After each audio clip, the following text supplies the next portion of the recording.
नीतीश कुमार जब से दिल्ली की राजनीति करने के लिए गए हैं, जब से उन्होंने मुख्यमंत्री पद को छोड़ा है और दिल्ली की राह अपना ली है, राज्यसभा में सांसद बन गए हैं, तब से लगातार कई तरह के कयास लगाए जा रहे थे कि आखिरकार नीतीश कुमार ने मुख्यमंत्री पद को छोड़ करके केंद्र की राजनीति करना क्यों चुना? क्या कोई बड़ा ऑफर है? क्या उनको ऑफर मिला है राष्ट्रपति बनने का? आने वाले दिनों में जब भी चुनाव होगा तो क्या वो राष्ट्रपति पद के उम्मीदवार होंगे एनडीए की तरफ से? या फिर उन्हें केंद्र में जो मंत्रिमंडल है उसमें बड़ी भूमिका दी जाएगी या क्या होगा?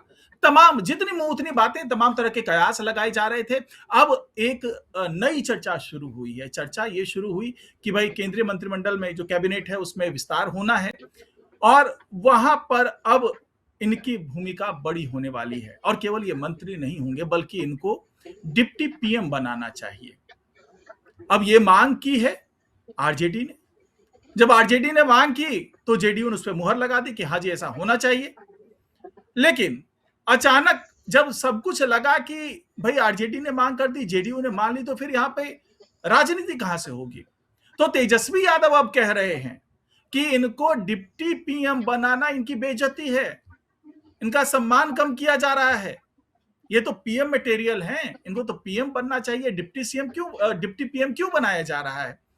तो आखिरकार ये मिर्ची क्यों लगी तेजस्वी यादव को? क्या इसलिए क्योंकि उनकी मांग पे गंभीरता से विचार किया गया या उनकी मांग का समर्थन जेडीयू ने भी कर दिया? वजह चाहे जो भी हो, इसी पर चर्चा करेंगे आज की इस खास पेशकश में। नमस्कार, मैं हूं डॉक्टर सुरजीत सिंह और आप देख रहे हैं वाईबीएन बिहार झारखंड। खास पेशकश में हम जुड़ गए हैं वरिष्ठ पत्रकार और वाईबीएन न्यूज के मैनेजिंग एडिटर दीपक गौर जी। स्वागत है आपका। जी नमस्कार सुरजीत जी। तो दीपक जी, अचानक तेजस्वी यादव को मिर्ची क्यों लग गई जब उनके पार्टी की तरफ से उनके विधायक ने कह दिया कि मैं इनको डिप्टी पीएम बनाना चाहिए और जेडीयू ने भी कहा कि हाँ जी बनाना चाहिए? तो अब किस बात की मिर्ची लग रही है? देखिए सुरजीत जी, ये मिर्ची लगने का बहुत ज्यादा सवाल मुझे नहीं लगता, लेकिन असल में क्या है कि राजनीति इसी तरह से होती है। राजनीति क्या है कि अगर हम थोड़ा पीछे जाकर पूरे मामले को समझें तो इस समय एनडीए गठबंधन के अंदर भी बहुत अच्छा कोजीनेस नहीं है। लगातार ये बातें हम पिछली कई डिबेट में करते आ रहे हैं कि जदयू अपने अंदर के घमासान से परेशान है और इसी तरह से एनडीए में जो बीजेपी है इस समय वो अपनी विस्तारवादी नीतियों के तहत आगे बढ़ती हुई नजर आ रही है।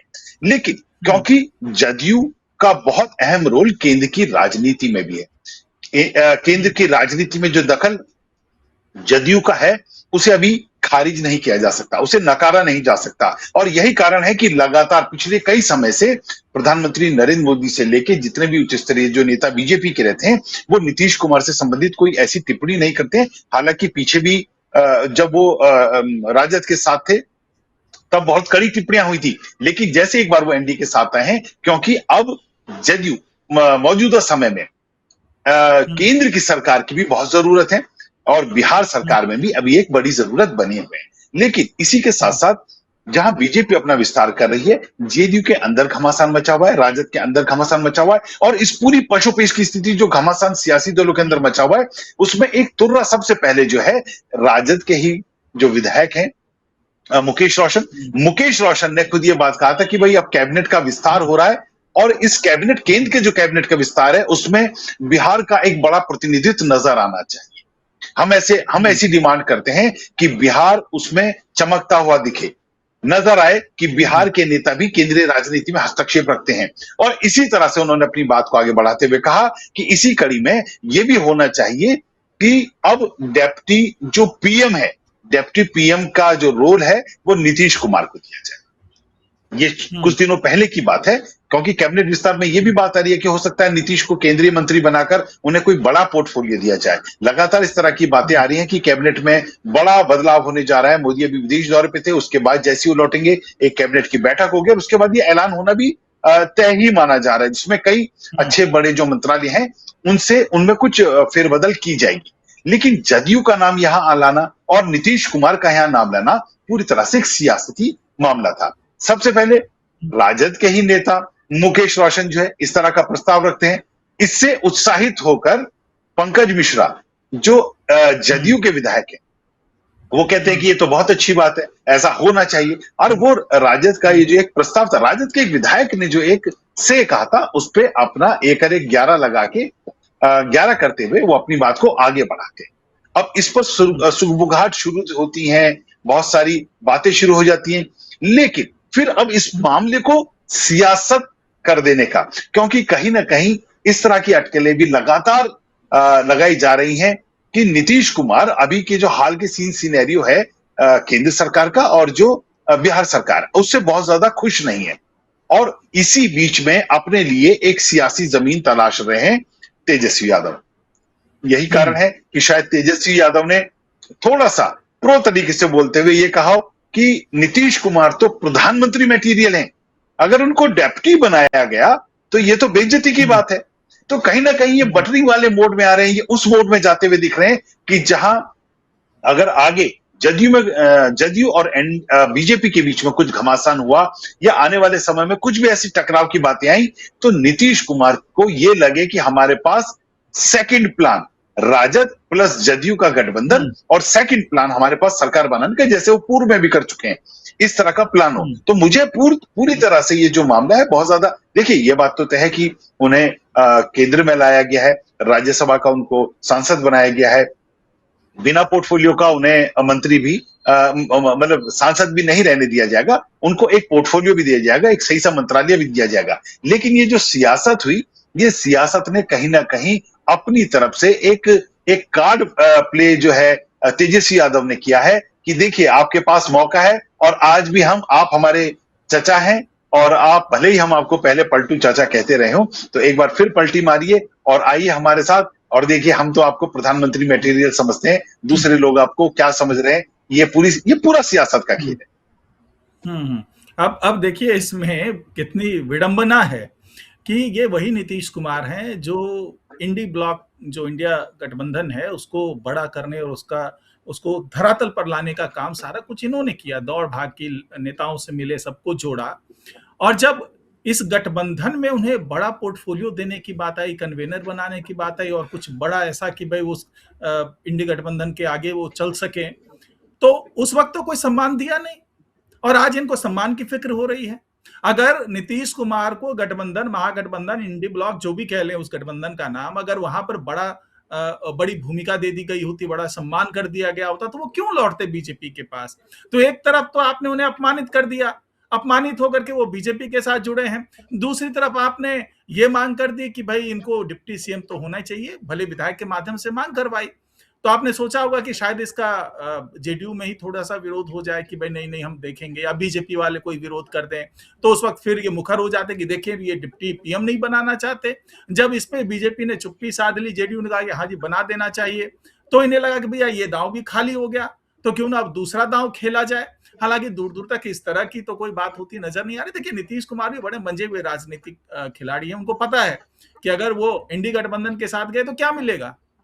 भाई एक तो बड़ी मुश्किल से कोई सरकार बनाने की नौबत, तो बहुत जगह से जोड़ तोड़ करने के बाद शायद बन जाए बिहार में, हालांकि उसकी गुंजाइश नजर नहीं आ रही। और दूसरी तरफ केंद्र से आप पंगे अलग ले लोगे, तो जो भी विकास की योजनाएं तमाम सब कुछ अब बिहार में आ रही है, वो योजनाएं बंद हो जाएंगी, एक तरीके से जनता के बीच में विलेन बन जाएंगे। तो नीतीश कुमार अब तो शायद पलटने की स्थिति में है नहीं, और जो भी मान सम्मान मिल सकता है केंद्र में, वो एनडीए के साथ ही रहने से मिल सकता है। तो ये बहुत बचकानी सी बात मुझे समझ में आई कि तेजस्वी यादव कर रहे हैं। कह लीजिए कि गैर जरूरी सियासत कह लीजिए कि कुछ ना कुछ तो कहना है, किसी न किसी तरीके से बात को हवा में लाना है, तो चलो ये बात करके हवा में ले आए।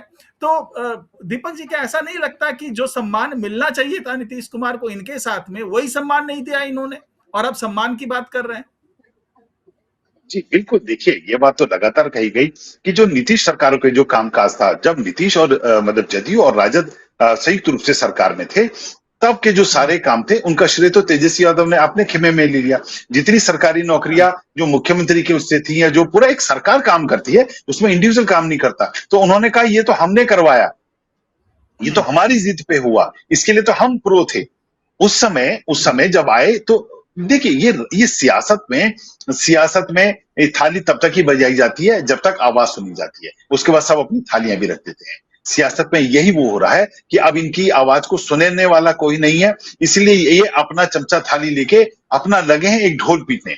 हम लगातार इन बातों को कह रहे हैं कि कल की हमारी एक रिपोर्ट थी, जिस रिपोर्ट में हम लोगों ने बाकायदा ये बात कही कि लालू यादव जी ने एक अपना कल जो उनका राजद का 30वां स्थापना दिवस था, उस अवसर पर लालू यादव ने कहा कि हम लड़ते रहे हैं और हम आगे भी लड़ते रहेंगे। सोशल मीडिया पे कई मैंने ऐसे ट्वीट देखे, कई ऐसे मैंने कमेंट्स देखे जिसमें कहा कि महाराज आप जनता के लिए लड़ेंगे या अपने परिवार के लिए लड़ेंगे, अपने बंगले के लिए लड़ेंगे, हैं अपनी सुरक्षा के लिए लड़ेंगे। तो लगातार ये बातें कही जा रही है कि आपके सामने अभी 85 मुद्दे हैं, बिहार के 85 मुद्दे हैं, जिससे आप जनता से कनेक्ट कीजिए। आप इन मुद्दों पर अगर बेमतलब की राजनीति करते हुए नजर आएंगे तो एक्सपोज हो जाएंगे।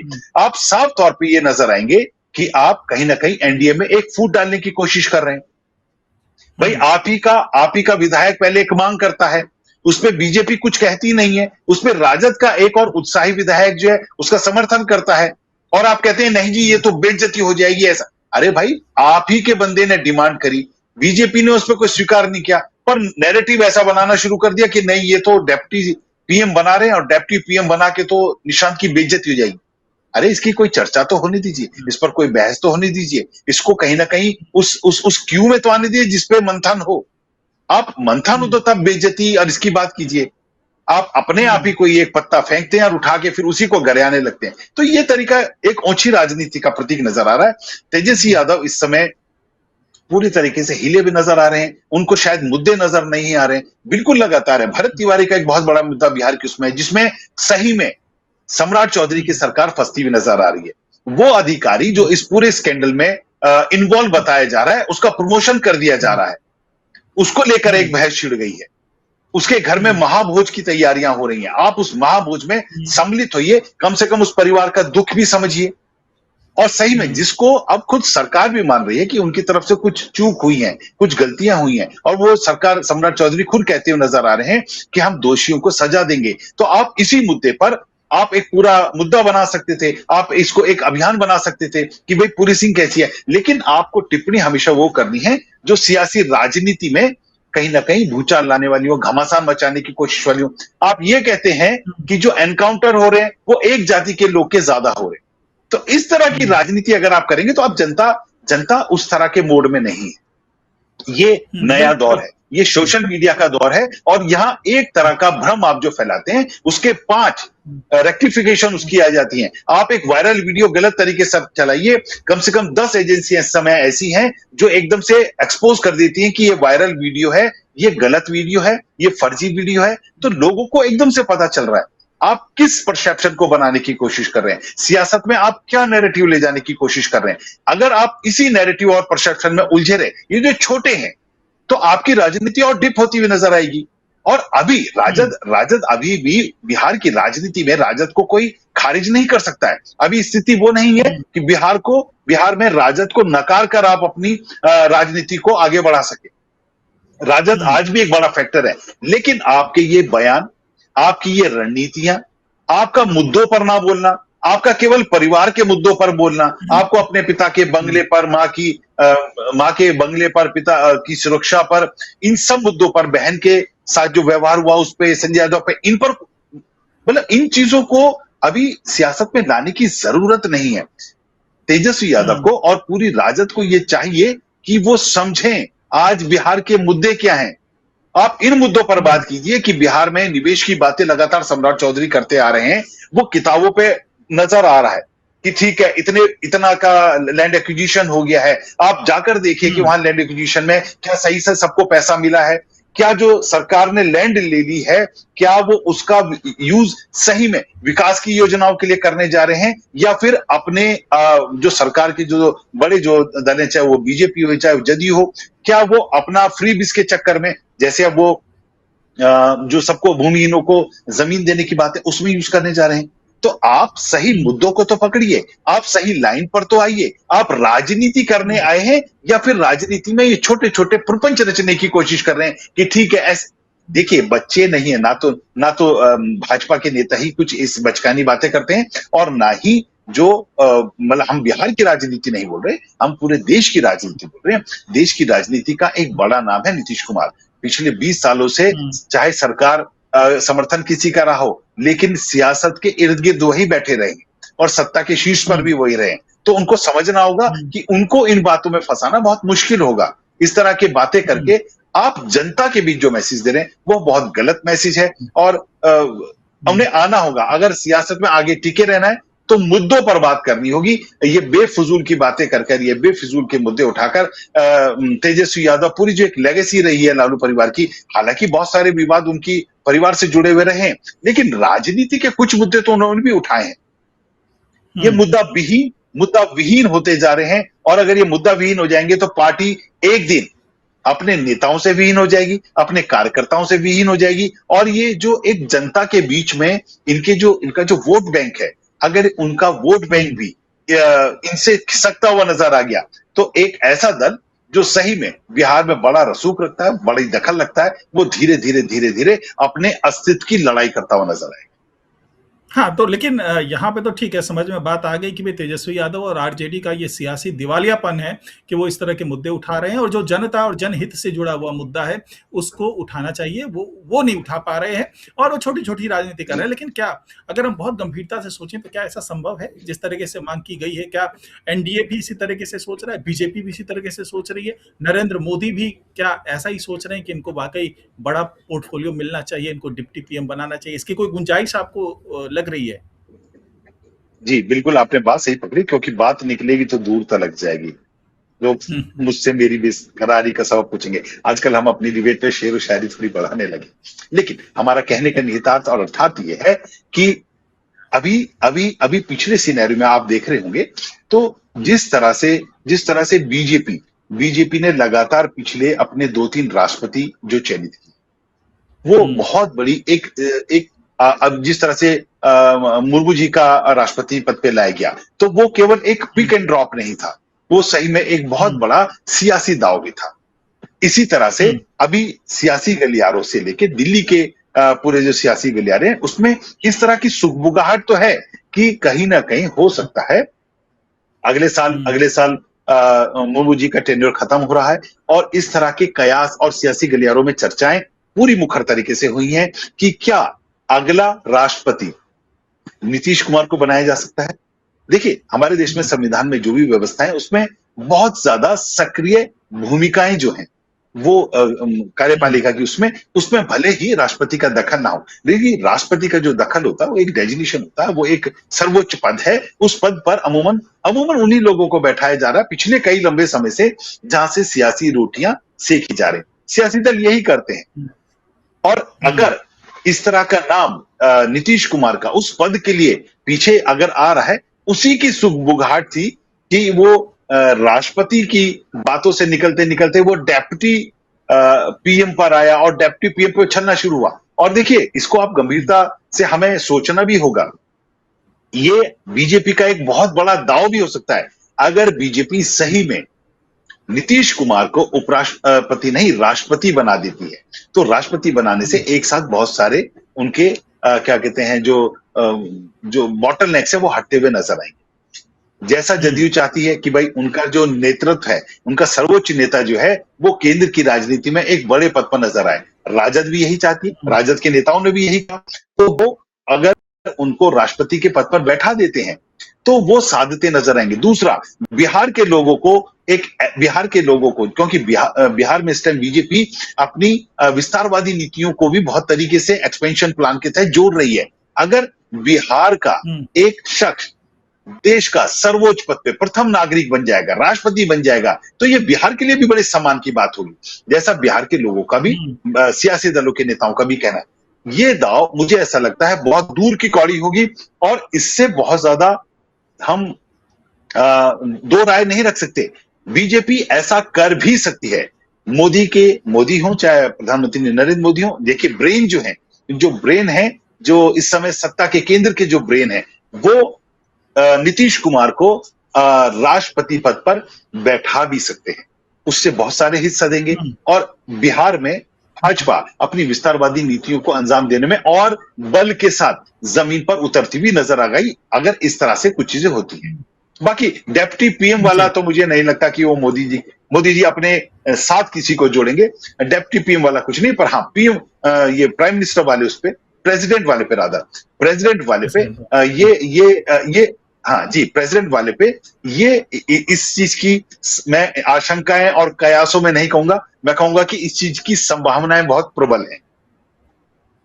मतलब कुल मिलाकर के ये माना जा सकता है कि भले ये डिप्टी पीएम का गुबार छोड़ करके अभी राजनीतिक रोटियां सेकी जा रही हो, लेकिन ये इससे कहीं इनकार नहीं किया जा सकता कि वह नीतीश कुमार को हो सकता है कि प्रेसिडेंट पोस्ट के लिए कैंडिडेट बनाया जाए। उसका एक फायदा ये भी हो सकता है कि देखिए उत्तर प्रदेश में कुर्मी कोयरी समीकरण जो है वो बहुत प्रभावी रहा है। 2024 के लोकसभा चुनाव में कुर्मी वोट बैंक का जो शिफ्ट हुआ था उसके कारण बीजेपी की जो हालत हुई थी, उसी को देखते हुए यहाँ पे पंकज चौधरी को आगे बढ़ाया गया जो कुर्मी समुदाय से आते हैं। तो अगर नीतीश कुमार को आगे राष्ट्रपति पद के लिए आगे प्रोजेक्ट कर दिया जाए तो इसका फायदा यूपी के चुनाव में भी होता हुआ नजर आ सकता है। और साथ ही जो है एक बड़ा गोल सेट करने की कोशिश, जो आपने भी कहा कि बीजेपी एक बड़ा गोल सेट कर रही है, तो वो बड़ा गोल भी सेट होता हुआ नजर आएगा। और साथ ही देखिए जेडीयू का जो है समर्थन मिला हुआ है केंद्र में, तो ये जो जोड़ है, वो जो गठजोड़ है, ये और मजबूत होगा। और इससे पहले भी कई प्रयोग करती रही है बीजेपी, उससे पहले भी प्रणब मुखर्जी के साथ उन्होंने बहुत अच्छा तालमेल के साथ मोदी साहब ने सरकार चलाई थी। तो कुल मिलाकर के अब ये लग रहा है कि एक बड़ा पोर्टफोलियो सेट किया जा रहा है नीतीश कुमार के लिए, और आने वाले दिनों में उसकी झलक दिखाई देने लगेगी। तो फिलहाल आज की पेशकश में इतना ही। दीपक जी हमारे साथ जुड़े, आपका बहुत बहुत धन्यवाद। नमस्कार। शुक्रिया सूर्य जी, नमस्कार।